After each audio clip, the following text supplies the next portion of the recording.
इसी cloze test पर हम लोग बात कर रहे थे। नेट स्लो होने की वजह से रोक दिया गया था। तो इसमें बताया गया है कि जो पहला फिलर्स है उसके लिए 4 ऑप्शन दिए गए हैं, दूसरे फिलर्स के लिए फिर 4 ऑप्शन दिए गए हैं। इस तरह से तीसरा, चौथा, पांचवा और 10 तक है। पढ़ करके देखना ये है कि कौन सा वर्ड किस फिलर के लिए अप्रोप्रिएट होगा। पैसेज शुरू होता है, ओवर अ रिवर, नदी के ऊपर, there was a very bridge. यानी सेंटेंस से कोई भी लड़का पढ़कर समझ सकता है कि नदी के ऊपर एक ब्रिज था, एक पुल था, और एक दिन वन डे ए गॉट, एक बकरी वॉज दिस ब्रिज। ब्रिज को क्या कर रही थी? तो हमारा सवाल पहला तो हम लोग बाद में देख लेंगे, पहले दूसरा देख लेते हैं कि दूसरे सेंटेंस दूसरे फिलर्स को ध्यान रखते हुए ये बताना है कि एक दिन बकरी उस ब्रिज को क्या कर रही थी। सेंस, दिमाग लगाना, दिमाग लगा रही थी। चेक, जांच कर रही थी। वॉक, टहल रही थी। या क्रॉस, क्रॉस मतलब गुजर रही थी, पार कर रही थी। तो बताना यह है कि 2 नंबर क्वेश्चन का पहले आंसर क्या होगा, जल्दी से बताइए। जो भी लोग लाइव है बताएं 2 नंबर क्वेश्चन का आंसर क्या होगा कि बकरी आखिर कर क्या रही थी।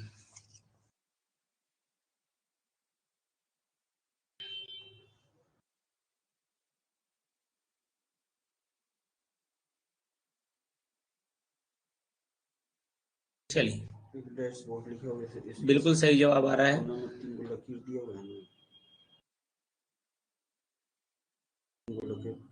ठीक है,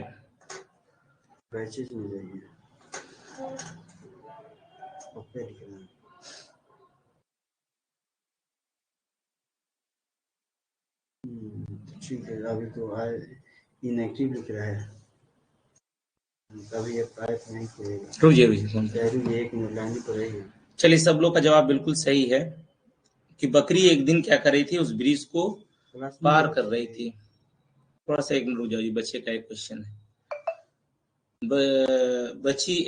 बकरी उस दिन ब्रिज को क्या कर रही थी, पार कर रही थी। लीजिए बता दीजिए उसको, एक्टिव हो गया उसका। चलिए, अब हम लोग आगे बढ़ेंगे यहाँ के बाद।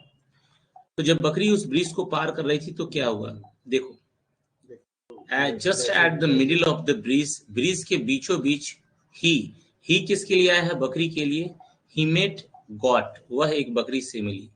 ब्रिज के बीचों बीच वह एक बकरी से मिली। तो सवाल यह है कि वह कौन सी बकरी से मिली होगी। अब तीसरे नंबर क्वेश्चन की तरफ मूव करते हैं, पहला को छोड़ रहे हैं। तो सवाल यह है कि यहाँ तीसरे नंबर क्वेश्चन का जवाब आपको ये बताना है कि वह कौन सी बकरी से मिली होगी। समवन, समवन का मतलब होता है कोई एक व्यक्ति। फर्स्ट मतलब पहला होता है। अदर और अनदर, ये 2 पॉइंट है। पहले हम आपका आंसर देख ले कि आप आंसर क्या दे रहे हैं, फिर हम बताएंगे। संडे का छुट्टी बंद था बाबू।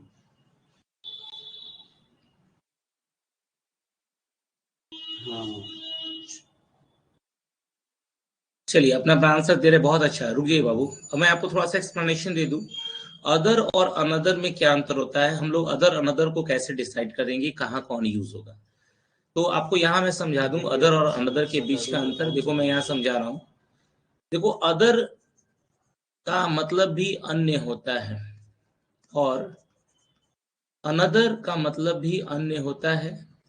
जब आप एडजेक्टिव पढ़ेंगे तो ये दोनों ही वर्ड पढ़ने को मिलता है, अदर और अनदर। मैं यहाँ बता दूं कि जब आप अदर लिखते हो तो अदर के साथ आपको प्लूरल नाउन लिखना होता है, और जब आप अनदर लिखते हो 25 तारीख, अनदर के साथ आपको, जब आप अनदर लिखते हैं, अनदर के साथ आपको 25 सिंगुलर नाउन लिखना होता है। जैसे हमको बोलना है अन्य लड़का, तो अगर हम अदर लिखेंगे तो हमको लड़का नहीं लड़के लिखना पड़ेगा, बॉयज। और अगर हम अनदर लिखेंगे तो अनदर के साथ हमको सिंगुलर नाम बॉय लिखना होगा। तो यहाँ से आप समझ सकते हैं कि यहाँ जो बकरी है ये गॉट, ये सिंगुलर काउंटेबल नाउन है, एक ही है, इसलिए यहाँ पर हम फर्स्ट तो होगा नहीं क्योंकि पहला दूसरा तीसरा बहुत सारी बकरियां तो है नहीं। आप समझ सकते हैं कि वह जो है एक दूसरी बकरी से मिली है, दूसरी के लिए समवन का मतलब कोई एक व्यक्ति होगा ही नहीं, और अदर के साथ प्लूरल आता है, इसलिए आंसर इज बी। तीसरा का आंसर बी होगा। बहुत सारे बच्चे बी कहे हैं, एक बच्चा है पप्पू राज जिसने ए कहा है, तो ए तो गलत हो गया। अब जिससे यदि उसने ए कहा है, ए गलत क्यों हुआ है वो समझ सकता है, क्योंकि अगर गॉड की जगह पर ये एस लगा रहता, गॉड्स रहता, तो भले यहाँ पर अदर लिख सकते थे। तो दो क्वेश्चन क्लियर हो गया। There was no for both of them to pass. देखो यहाँ पर गुजरने के लिए बोथ ऑफ देम का मतलब दो ही हैं, दो ही बकरी है, और दोनों बकरियों के लिए गुजरने के लिए जगह नहीं थी, ये कहना चाह रहा है। कहीं भी देखो एग्जाम में क्वेश्चन आता है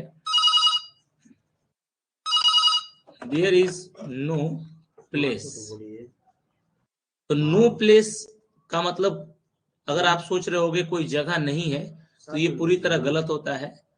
जब भी कहीं भी जगह नहीं रहती है तो उसके लिए हम लोग एक वर्ड यूज करते हैं नो रूम, ये याद रखना है, नो रूम।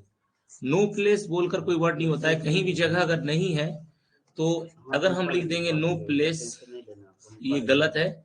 जब होता है तो क्या होता है, no room, there is no room, there is no room, there is no room.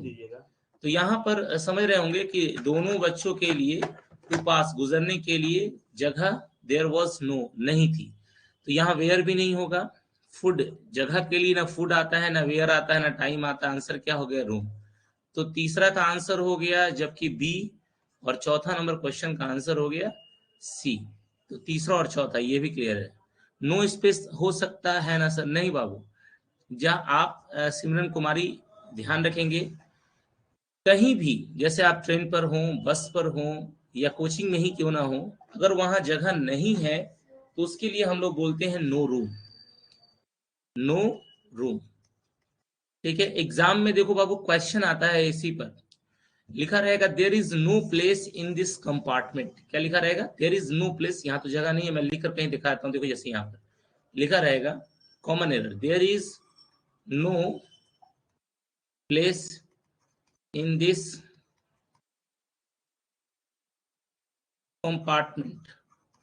तो याद रखना है कि नो प्लेस बोलकर कोई वर्ड नहीं होता है, जब होता है तो नो रूम। जगह नहीं रहने पर रूम यूज करते हैं, नो रूम, ये फिक्स्ड है।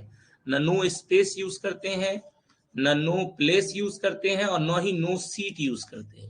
जब होगा तो नो रूम होगा। उस बेस पर हमारा आंसर हो गया सी ऑप्शन। चलिए, तो हम लोग अभी भी पहला क्वेश्चन, अभी भी हम लोग का डाउट में है कि पहला में कि ब्रीज कैसा था। आगे देखते हैं, शायद हम लोग को कुछ और पता चले। अब हम लोग आगे बढ़ रहे हैं तो देख रहे हैं क्या है चौथा के बाद यहां पर कि गो बैक, एक ने कहा वापस जाओ, said one got to the other. अब देख रहे होंगे यहाँ पर अदर क्यों लिखा हुआ है ना। आपको अब यहाँ पर थोड़ा सा क्वेश्चन आ रहा होगा कि सर अदर क्यों लिखा हुआ है। सर यहाँ तो हम लोगों ने 3 नंबर क्वेश्चन में अनदर पुट किया है, अनदर, ANOTHER, फिर अदर क्यों लिखा गया। आप जब एडजेक्टिव पढ़ते हो तो सिखाया जाता है कि वन का पेयर क्या होता है, अदर होता है। वन का पेयर क्या होता है, अदर होता है। जैसे मान लो अब जैसे कि अब हमने कहा कि मैं 2 लड़के से मिला, I met 2 boys, one is, एक मिनट, आई मेट 2 बॉयज,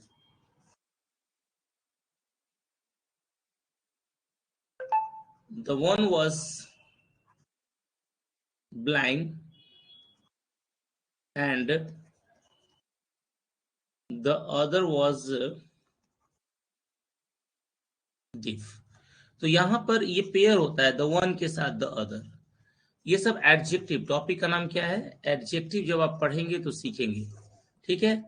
और रही बात इस क्वेश्चन में यहाँ पर अनदर लिखने की, क्योंकि यहाँ कोई वन नहीं है, just at the middle of the bridge, bridge के बीच में वह दूसरी बकरी से मिला, ही मेट अनदर गॉट। लेकिन यहाँ पर आप देखो वन लिखा हुआ है, one got to the other, पहली वाली बकरी ने दूसरी वाली से कहा पीछे जाओ। Why should I go back, मुझे क्यों पीछे जाना चाहिए, asked the other god। अब आप बोलोगे सर यहाँ तो अदर लिखा हुआ है, आप देखिए सर तो ये कोई कॉमन एरर का क्वेश्चन नहीं है। अगर कॉमन एरर का क्वेश्चन रहता तो ये अदर गॉट यहाँ गलत होता, यहाँ अदर की जगह पे अनदर लिखा जाता। और ये जानबूझ करके भी हो सकता है कि पैसेज में दिया गया हो, जानबूझ करके भी दिया गया हो, क्योंकि बच्चों को लगेगा कि वो क्वेश्चन में अदर गॉट लिखा है तो क्यों नहीं हम यहाँ भी अदर लगा दें। तो ये चीज जानबूझ के भी दिया जा सकता है। आपको रूल के बेस पर चलना है कि रूल क्या कहता है, अदर कब आएगा और अनदर का आएगा कब। अदर आता है प्लूरल के साथ, अनदर आता है सिंगुलर के साथ। Why should I go back? मुझे क्यों पीछे जाना चाहिए? Asked the other goat. दूसरी बकरी ने पूछा Why you go back? Question marks. ये सेंटेंस हमारा है, ठीक है। हम मेरा पूछना यह है कि आप तो चूंकि इतना कुछ पढ़े हुए हो, जरा 5 नंबर का आंसर गेस करो तो क्या होगा।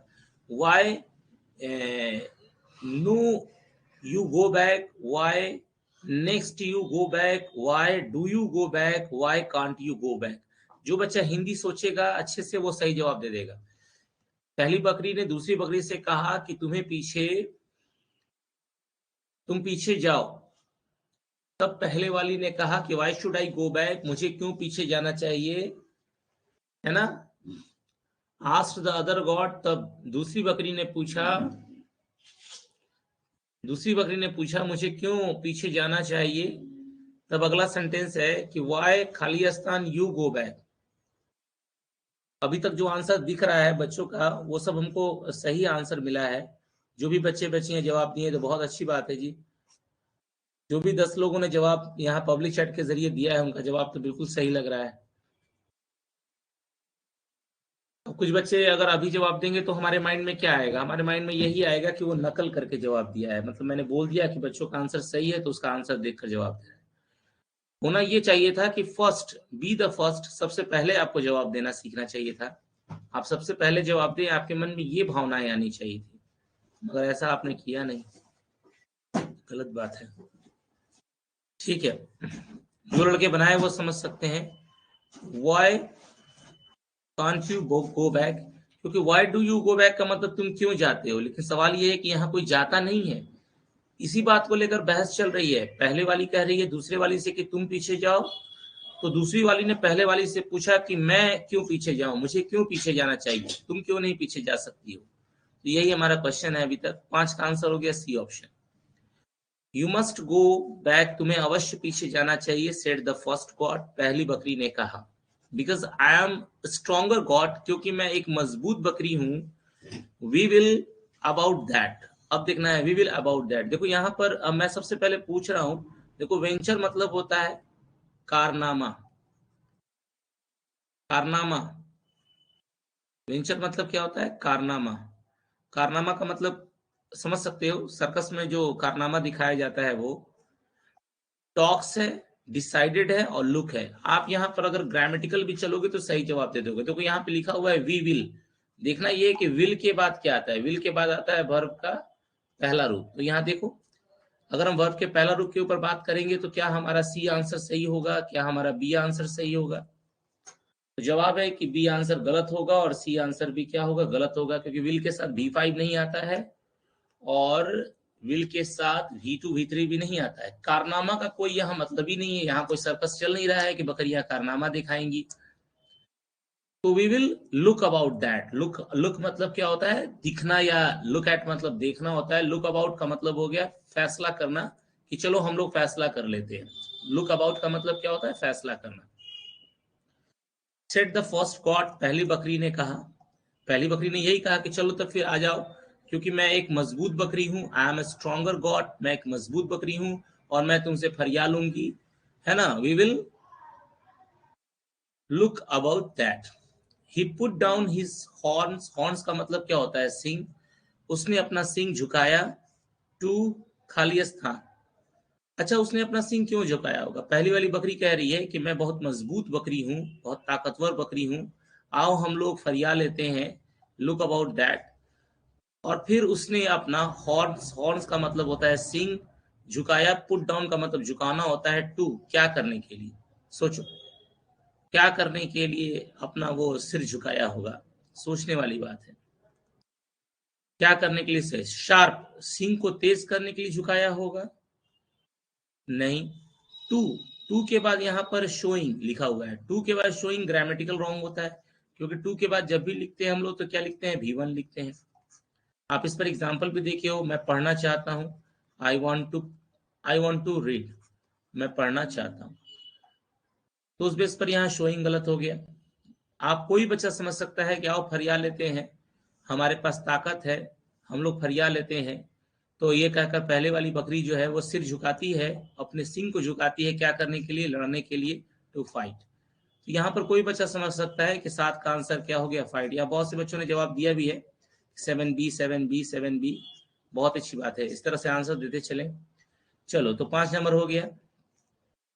अब क्या कह रहा है कि set the second God stop, set the second God, दूसरी बकरी ने कहा रुक जाओ, इफ वी फाइट, अगर हम लड़ाई करेंगे, we shall both fall into the river, हम दोनों नदी में गिर जाएंगे। इस लाइन पर ध्यान दे, देखो ये पुल है, पुल में एक बकरी इधर से आ रही है, एक बकरी इधर से आ रही है, और यहाँ बात हो रही है कि अगर हम लोग लड़ाई करेंगे, अच्छा इन दोनों के गुजरने के लिए जगह नहीं है ना, ऐसा भी नहीं हो सकता है कि ये बगल से पार हो जाए और ये बगल से पार हो जाए, ऐसा बगल से पार होने भर भी जगह नहीं है। और कह रहा है कि अगर हम लोग लड़ाई करेंगे तो हम दोनों ही नदी में गिर जाएंगे। इफ वी फाइट, अगर हम लड़ेंगे, we shall both fall into the river, हम दोनों ही नदी में गिर जाएंगे। एंड बी, और गिरने के बाद क्या होंगे, बताओ, नदी में गिरने के बाद क्या होगा, सोचो। यहाँ पर कुछ वर्ड्स हैं, जैसे मैं यहाँ वर्ड्स दिखा दूं, हर्ट, हर्ट का मतलब होता है चोट लगना, तुमने देखा भी होगा, चोट लगना। क्लेम, क्लेम का मतलब होता है दावा करना, दावा करना। हीट, हीट मतलब होता है चोट मारना। और ड्रॉन, ड्रॉन मतलब होता है डूबना।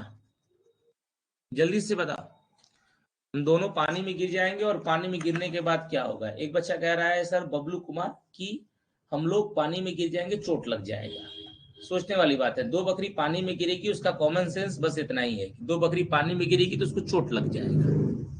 सोचिए, उसका कॉमन सेंस बस इतना ही है कि हम पानी में गिरेंगे, नदी के पुल से अगर हम पानी में गिरेंगे तो हमको चोट लग जाएगा, बस उस चोट से आगे बढ़ नहीं पा रहा है, उसका दुनिया चोट पर आकर रुक गया है बबलू कुमार। कॉमन सेंस लगाने वाली बात है, दो बकरी आपस में कह रही हैं कि अगर हम लोग लड़ेंगे और अगर झुकेंगे तो हम फिर पानी में गिर जाएंगे, पानी में गिरेंगे और गिरने के बाद क्या होगा, गिरेंगे पानी में और गिरने के बाद हम डूब जाएंगे, क्योंकि पानी में गिरने के बाद हम डूब जाएंगे, ये पॉइंट है, ना कि चोट लग जाएगा। तो यहाँ पर एकदम आंसर क्लियर है कि हमारा आंसर क्या होगा, 8 का बी होगा। अब कह रहा है क्या 9 नंबर में, यहाँ आई हैव अ प्लान, मेरे पास एक प्लान है। आई शैल लाई डाउन, मैं लेट जाऊंगी, लाई डाउन मतलब लेटना होता है। And you may walk over me, और तुम मेरे ऊपर से गुजर जाना। बड़ा अच्छा सेंटेंस है।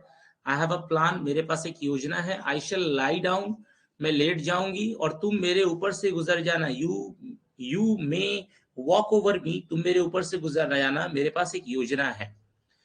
तो सोचो, यहां पर वर्ड है ऑल्दो, मतलब होता है बाबू देखो हालांकि। बिसाइड मतलब होता है कि बगल में। सिंस मतलब होता है से।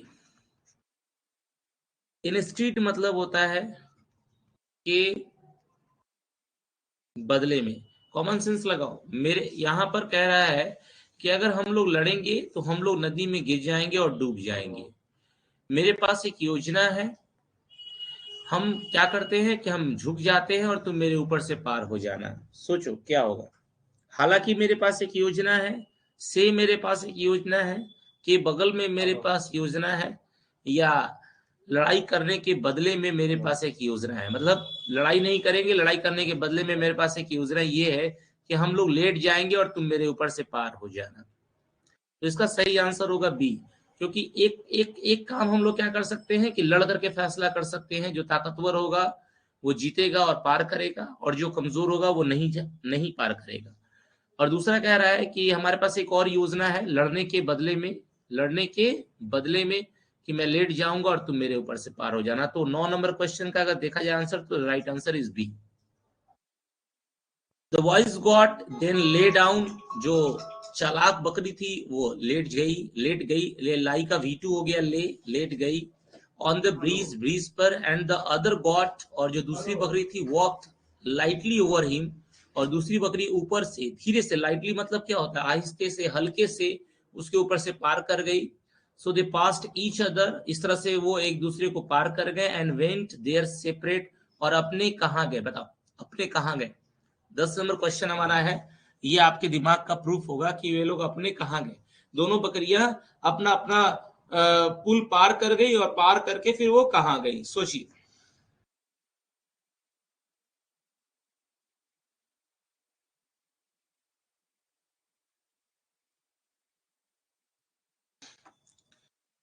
जिसको भी जवाब देना है जल्दी जवाब दे, क्योंकि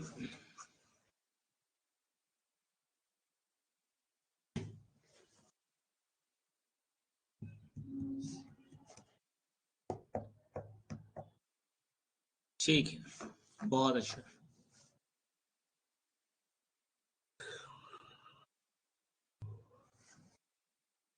ठीक है, बहुत अच्छा। दोनों बकरियां पार कर गई और अपने अपने, जाहिर सी बात है, ब्रिज ब्रिज पार करके ब्रिज पे तो गई नहीं होंगी। अब तुम बोलोगे सर घर चली गई, तो क्या तुमको ये दोनों बकरियों ने फोन करके बताया था, या दोनों बकरियों से तुम्हारी बात हुई थी? बनाने वाले तुम हो, पैसे सॉल्व कर रहे हो, तो बताओ तो क्या तुमको ये दोनों बकरियों ने कहा था कि हम पुल पार करके घर जा रहे हैं? ऐसा कुछ नहीं। तुमको कैसे मालूम चला कि बकरी घर ही गई है? क्या बकरियों ने कहा था? तो नहीं। तो ये दोनों बकरियां घर उर नहीं गई हैं, ये दोनों बकरियां अपने अपने, ये अपने रास्ते इधर चली गई, और ये बकरी पुल पार करके अपने रास्ते इधर चली गई। ये दोनों बकरियां अपने अपने घर गई हैं। 10 का आंसर क्या हो गया? C option. और आपने बिल्कुल सही जवाब दिया। इस पूरे प्रोसेस को पढ़ने के बाद मेरा सवाल तुमसे अभी भी यही है, तुम 1 मिनट टाइम ले लो, एक बार इस पैसेज को पढ़ लो अच्छे से, और पहला वाला क्वेश्चन का जवाब हमको बताना कि ओवर अ रिवर, नदी के ऊपर, there was a very, Khalistan bridge, एक ब्रिज था। एक दिन बकरी उसको पार कर रही थी, तभी बीच में उसे दूसरी बकरी से मुलाकात हुई, और गुजरने के लिए उन दोनों के पास, क्योंकि इधर से एक बकरी आ रही थी, इधर से एक बकरी आ रही थी, तो गुजरने के लिए जगह नहीं थी। तो पहली वाली ने दूसरी वाली से कहा कि तुम पीछे जाओ, दूसरी वाली ने पहले से कहा तुम पीछे जाओ। तो अब बताना यह है कि आखिर ब्रिज कैसा था। क्वेश्चन ये है कि आखिर ब्रिज कैसा था। आपको ये बताना है कि आखिर ब्रिज था तो कैसा था, बताइए। लार्ज, अगर लार्ज होगा तब तो भाई आने जाने के लिए बहुत सारा जगह होगा। सिंगल ब्रिज का मतलब ये नहीं होता है कि ब्रिज छोटा है।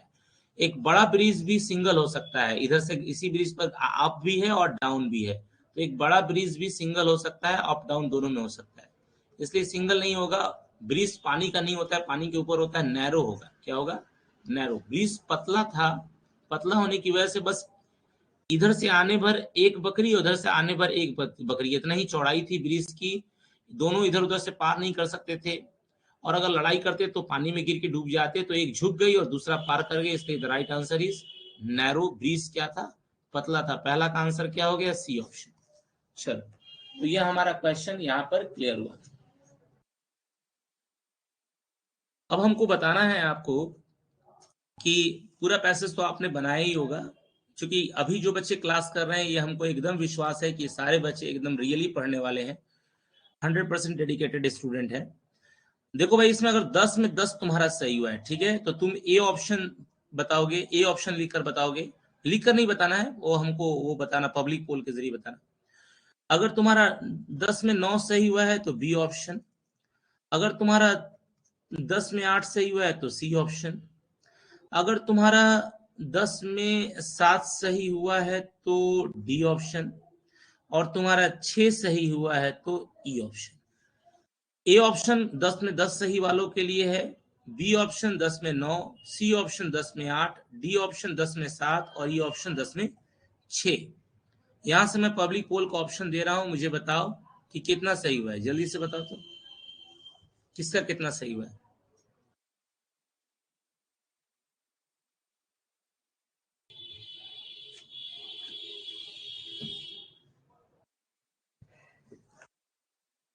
चलो, तो 13 13, 10 10 20, 26, 5 तिवारी जी, 26 5।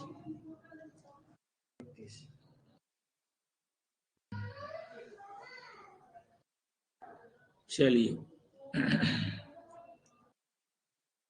35 बच्चे बता रहे हैं कि मेरा 3 बच्चे कह रहे हैं कि मेरा 10 में 10 सही है, 13 बच्चे कह रहे हैं कि 10 में 9 सही है, 14 बच्चे कह रहे हैं कि 10 में 8 सही है, 5 बच्चे कह रहे हैं कि 10 में 7 सही है।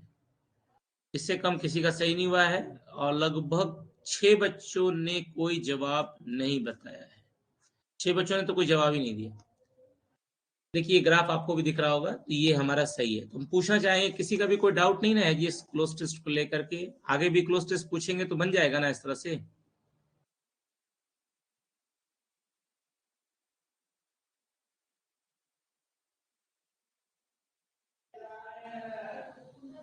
चलो अब थोड़ा सा मेरी बात सुनो। अब मेरी बात सुनिए, अभी क्या है कि कुछ कोचिंग वाले, लिखना बंद करो, कुछ कोचिंग वाले अपना कोचिंग खोल करके इंटर उंटर वाले चला रहे हैं बाबू। अब वो लोग चला रहे हैं तो उनको चलाने दिया जाए। खोल रहे हैं, चला रहे हैं, उनके में और हम लोगों में बड़ा अंतर है। उन लोगों का सेटर उठाओ सेटर गिराओ है, लेकिन हम लोग को वैसा नहीं है। तो क्या है कि हम लोग अभी सोचे थे कि आज से नहीं, कल से 27 से चलाएंगे, लेकिन तिवारी जी का राय है कि अभी सर, क्योंकि आने वाले कुछ दिनों में सरस्वती पूजा भी है, तो अभी 4-5 दिन और हम लोग ऑनलाइन पढ़ लेते हैं, एक हफ्ता और ऑनलाइन पढ़ लेते हैं, फिर 6 के बाद से हम लोग ऑफलाइन पढ़ेंगे। तो कल तो ये वाला टॉपिक आपका, चूंकि हमारा परसों दिन नहीं चल पाया क्लास, चूंकि नेट एकदम स्लो था, पता नहीं क्यों, जियो का तो होता नहीं है स्लो, लेकिन फिर भी स्लो था, तो हम लोग जो है कि नहीं कर पाए। तो कल हम लोग हम अभी क्लास खत्म होने के बाद लाइव सेशन का टाइम टेबल भेज देंगे। 1 बजे क्लास आपका नहीं रखेंगे, हम थोड़ा पहले रखेंगे, मतलब हम 11 बजे से आपका क्लास लाइव सेशन रखेंगे, तो ठीक रहेगा, सवेरे हो जाएगा, हम भी घर पर कुछ काम कर पाएंगे लाइव सेशन के लिए। ऐसे थोड़ा शाम हो जा रहा है, 5-6 बज जा रहा है यहीं पर। 11 बजे से आपका लाइव सेशन का कल से टाइम रहेगा, है ना। 11 बजे कोई बैच नहीं है, 11 बजे वाला बैच को दूसरे टाइम में 9 बजे में उन लोग का सेशन दे देंगे। तो 11 बजे से टाइम, 11 बजे से ठीक है सब लोग के लिए, 1 बजे से नहीं। जब ऑफलाइन चलेगा तो अब 1 बजे से, 11 बजे से टाइम रहेगा सब लोग का। तो कल का टॉपिक जो होगा,